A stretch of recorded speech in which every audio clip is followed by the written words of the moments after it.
Hey guys, Matt Nokes here.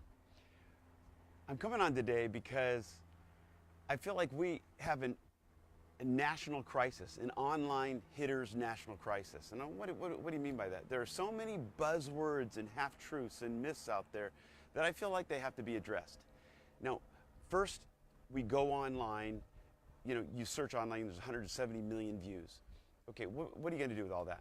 Okay, first players, coaches, parents are going to go on there to try to find something about your mechanics. It's overemphasized. So of course, but that's of course the first thing that you got to do. You got to think about the swing. The swing has to be repeatable. Okay, that makes sense. But how many of you guys have made adjustments because you've watched YouTube, Instagram, watched Twitter or something, and got information off there? And at this point, how's it going? I mean, really? I mean, if you hadn't have done it at all, and you were just maybe just hitting in the backyard with your dad throwing, or maybe just a coach just throwing, letting you have good batting practice, would you be doing much worse? My point is that there is so much out there, so much information out there, it's hard to sift through all this. So, what's being taught online right now is the same stuff that I was being taught while I was on my way up. And I pay close attention to what's being taught. And a lot of it is garbage. And I hate to say it that way, but a lot of it's garbage, because I say it that way because it didn't help me. Now, we think, okay, as major leaguers, I played in the big leagues for 10 years. I was an all-star. I was a silver slugger, played with the Tigers and the Yankees. And sometimes we think of major leaguers as we're freaks, okay? No, we have the same problems as everybody else going up.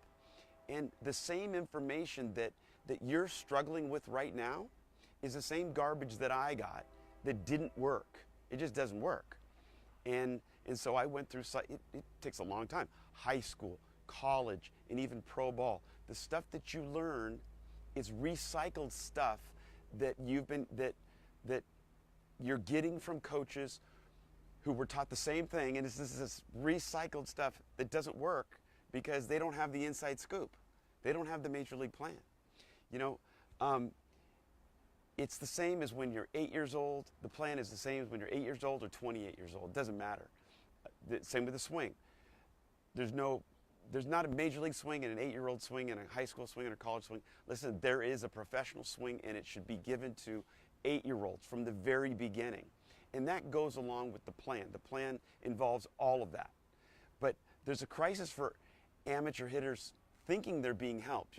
It's like, it's almost like there's a beginner's plan, and then there's a major league plan. There's no intermediate. That's not how it works. There's just one single plan.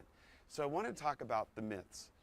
And I hate the fact of the idea of getting recycled information from, I would have done the same thing. After playing, if I wouldn't have made it, if I wouldn't have played in the big leagues, if I wouldn't have figured out what it took to play in the big leagues, I probably would have been recycling what I was taught, and would have affected a lot of people, and they'd have been going through the same cyclical thing that it would hurt them.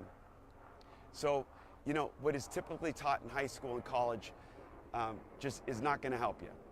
Not going to help you. As a matter of fact, there are so many, especially in pro ball, there are so many coaches that will say, I just try not to screw up my players. That the self-deprecating humor to just, say I try not to screw up my hitters. That was one of the reasons why I dedicated myself for 20 years after playing nearly 20 years. I did the research for 20 years simply for that reason, because I felt like I wanted that information. I wished I could have had that information.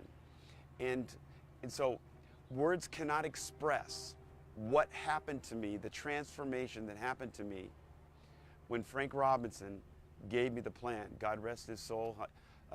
My condolences to his family.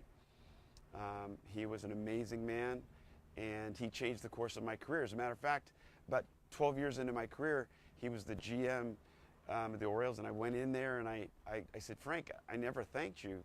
He says, for what? And I go, for changing the course of my career. And he goes, what do you mean? I go, you gave me the plan. You gave me, no one else was going to teach me that. He goes, well, I can't tell you how many other people told me the same damn thing, or how many the other people, I told them the same damn thing, they just didn't listen. And that's what's happening, is that people don't listen because they think it's got to be harder than that, or that it's all mechanical. And I've told you guys before that if you're always working on your mechanics, which is what's being taught online, then you're fighting a battle with your timing mechanically, and you're fighting the battle of timing the pitcher, timing the pitch.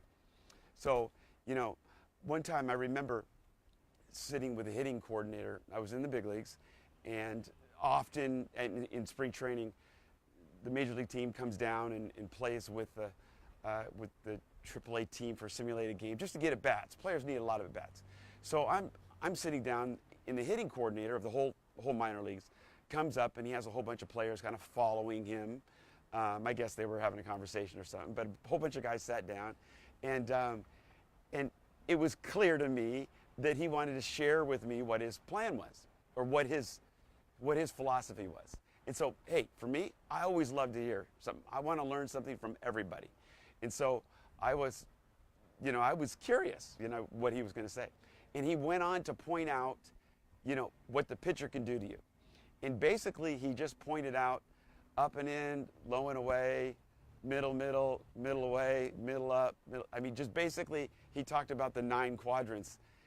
And there was not a whole lot more than that. And I go, that's the biggest bunch of crap I've ever heard. He started laughing, I started laughing, players started laughing. I was kind of covering up for him. But the point is that the garbage is going around, and it's still going around. And there's so many words that the buzzwords were there for a reason. They have stood the test of time for a reason, okay? And I'm going to go into that. A lot of people might just completely dismiss a buzzword and say, oh, it's completely ridiculous. There's some camps that might say that. And but I want to give you another little twist on it. So, listen, I work around the globe with players, and I'm widely known as one of the top hitting consultants in the world. And honestly, if you haven't heard of me, some people, most of you here have heard of me, but if some of you haven't heard of me, I'm busy working with a select group of players, of college-bound players, and players getting into pro ball, getting into the draft, getting to the major leagues, and maintaining a successful major league career. So what I want to do is I want to talk about one of the buzzwords for today. And the buzzword is swinging downhill, hitting down. Now there's a reason for that, okay? Now, what happens is that the online hitting community is going to be off the rocker because they're misinterpreting the whole reason why that idea came up. Most of what happens in the big leagues is we communicate in a shorthand, we demonstrate. Okay, what does downhill actually mean? Well, first of all, when you're zoning, you don't want to zone as if the ball is coming at you. You're standing here, the ball's coming at me. It's not like that. You want to zone as if the ball is coming on the side of you, almost like it can't hit you. All right, so it's coming on the side of you, and so I can't be hit. Plus, you want to look on top of it. That gives you leverage. You're on top of it. Okay, here's another thing. Most players, they don't rehearse where they're going at contact. And if they don't rehearse where they're going at contact, that's a long way to go. Imagine standing up in your stance with a glove in your hand from your stance, just like you'd hold your bat. And then when the pitch is thrown 90 miles an hour, to reach out and go catch the ball right where you would make contact out front. That would be a pretty sloppy, violent thing that you'd go and do. All right? So many people are not aware of what they're doing or where they're going. But the point is that going downhill simply means getting as close to where you need to go as possible. Not only am I on the side of the ball, but I'm on top of it. Visually, I picture the ball that I'm on top of the ball, so I can see it underneath me, and I have leverage over the top of it. And obviously, I'm not talking about swinging down and chopping down. That was never anybody's intention when they said that. No one chops down on the ball. That's not what happens. Anybody that says they swing down on the ball, if they do that, They swing down on the ball, they hit a ground ball. They swing down on the ball, they hit a ground ball. And then they just keep altering their swing, putting a loop in their swing until eventually they hit the bottom of the ball and they start hitting line drives. They still think they're hitting down on the ball, but they got a loop in their swing and they end up hitting low line drives or high line drives or whatever. The point is that let's get into reality. There's no swinging downhill. That's not my point.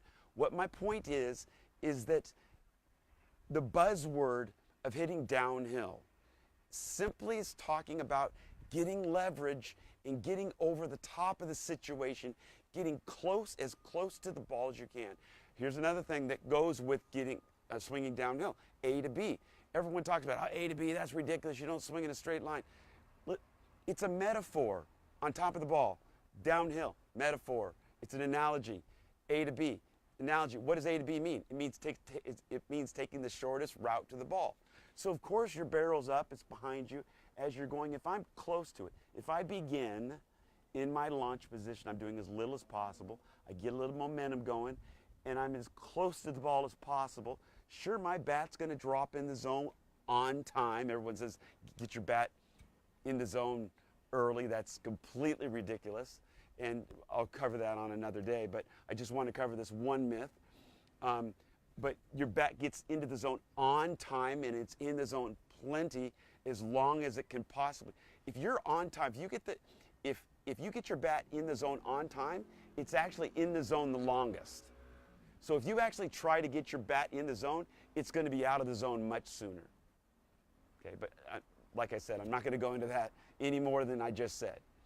The point is that swinging down A to B, anything like that, all it's referring to, young players, high school players, college players, listen, when anyone says that to you, that doesn't mean swing down.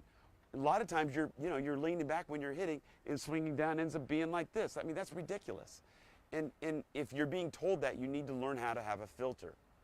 Listen, this is a national crisis, okay? It's an online emergency that there's a lot of well-meaning coaches, and there's a lot of good players out there who played well. But the thing is that as we get older, the pitching gets better and better and better. And players probably don't in high school and college, maybe at 20 years old when they get into pro ball, they probably don't know much more than they did when they were 8 years old. They probably played better when they were 12 years old in Little League than they are competing right now in, let's say, in the minor leagues, because it's harder. They're hitting in a defensive manner. But let me just tell you, when I got the plan from Frank Robinson, the major league plan, everything transformed. Everything completely changed. I literally went from hitting low 200s, completely overwhelmed. I was a mess. I was completely a mess. I just thought I'm not a baseball player. This is something I cannot do. And I ended up hitting 322 that next year, got put on the major league roster, and was in the big leagues shortly after that, because once you understand it, once you understand the major league plan, you'll understand how to have brutally efficient mechanics, you'll understand that mindset, and you'll have natural timing, which people have so much trouble understanding. And that's why you have to have the major league plan. If you don't have the major league plan, it's just amateur hour. So going downhill, that buzzword of downhill, the buzzword of A to B, simply means having a mechanical advantage, getting close to the action. And really, I just want you to remember that if you don't have the major league plan, if you don't have the information, don't go to the recycled information online. If you do, all you're going to be getting is mechanical fixes. And if you get a mechanical fix, listen, it's going to change the time it takes you to get to the ball. So you're making a timing adjustment mechanically that exponentially compounding errors, plus you have to time the pitch. You're a mess, okay? That's what I was doing when I was playing. I want to spare you from that, okay? That's why it's a crisis. So this is the first one of the myths that I'm going to point out. And so tomorrow we're going to talk about another myth. But you need to understand that swinging down on the ball and coming down, it's simply a metaphor. It simply just means get into the action, get close, zone a little different. I haven't gone into zoning and exactly how to do it, but I just hopefully that gave you an idea that there's a higher level of awareness. You're being taught online by well-meaning people who never figured it out. Okay? And it's recycled, and it happened to me too, until I got the plan. Unless you got the major league plan, it's just amateur hour. You guys have a good day.